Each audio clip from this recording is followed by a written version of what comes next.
If you sold everything you own right now and you paid off all your debt, how much money would you have left? The amount you have left is your equity.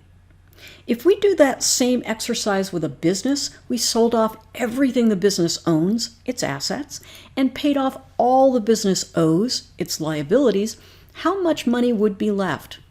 That owner's equity. That is owner's equity. For a sole proprietor or for a corporation, it's stockholders' equity, also called shareholders' equity.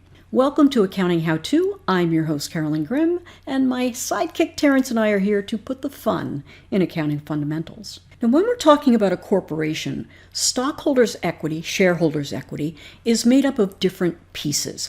Let's break those down.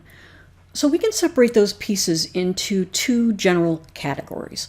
Category 1 is contributed capital. Category 2 is earned capital.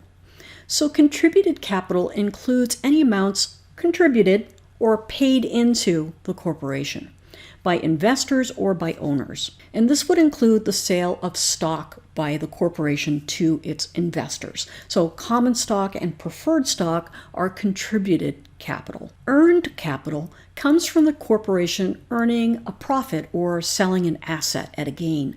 So profits and losses are collected in an account called retained earnings. And this is representative of earned capital. So contributed capital and earned capital can increase or decrease depending on what's going on with the business. So when a corporation sells stock to its investors or increases its profits, stockholders' equity increases.